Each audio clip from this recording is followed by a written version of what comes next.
S, negative apple effect. So இதில் இந்த negative apple எஃபெக்ட்னா என்ன அர்த்தம்னா, ஒரு நெகட்டிவ் பீப்புள் வந்து உங்கள் கூட பழகுனாங்கன்னா, நீங்கள் ஆட்டோமேட்டிக்காக உங்களோட பர்ஃபார்மன்ஸ் வந்து டிக்ரீஸ் ஆகும். அட் த சேம் டைம் உங்களோட ஆட்டிடியூட் வந்து ரொம்ப நெகட்டிவாக போகும் அப்படின்றது வந்து ஒரு ஸ்டடியில் ப்ரூஃப் பண்ணியிருக்காங்க. ஸோ அவங்க என்ன பண்ணாங்கன்னா, ரொம்ப நேரம் கிடையாது, ஜஸ்ட் ஒரு 30 மினிட்ஸ் to 60 மினிட்ஸ் மட்டும்தான் அந்த மீட்டிங்கை நடத்துனாங்க. பட் அதுக்குள்ளவே வந்து இவ்வளோ இம்பாக்ட் கிரியேட் ஆச்சு அவங்களுக்கு.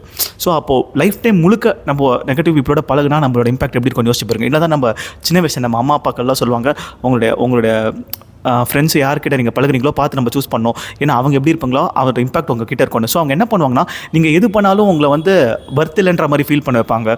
நீங்கள் வந்து அந்தளவுக்கு பெர்ஃபார்ம் பண்ணல, இவ்வளோ நாள் நீங்கள் லைஃப்பை வேஸ்ட் பண்ணியிருக்கேன் அந்த மாதிரி வந்து ஃபீல் பண்ண வைப்பாங்க. Don't feel like that. இது நான் ஒரு இடத்துல கேள்விப்பட்டேன். என்னன்னா, புகாட்டி கார் யார் வாங்கினாங்கன்னா அதுக்குன்னு ஒரு தனி கிளப்ஸ் இருக்கான். ஸோ புகாட்டி கார் வாங்கினவங்க மட்டும் வாங்கிட்டிங்கன்னா அந்த கிளப்புக்குள்ளே போய் சேர்ந்துருக்கலாம். ஸோ எப்படின்னா, அந்த கிளப்பில் இருக்க எல்லாமே பில்லியனர்ஸாக தான் இருப்பாங்க. எஸ், ஒரு டேபிளில் 5 பில்லியனர்ஸ் உட்காந்து 6வது நீங்கள் போய் உட்காந்திங்கன்னா, yes you are one of the billionaire. அந்த பில்லியனரோட மைண்ட் செட், அவங்க ஐடியாஸ் கருத்துட்டு நீங்களும் அதுவாக ஆவீங்க.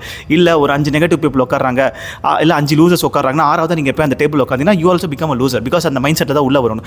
ஸோ நம்ம கூட பழகிறவங்க ரொம்ப பார்த்து டிசைட் பண்ணுங்கள். சியர்ஸ்.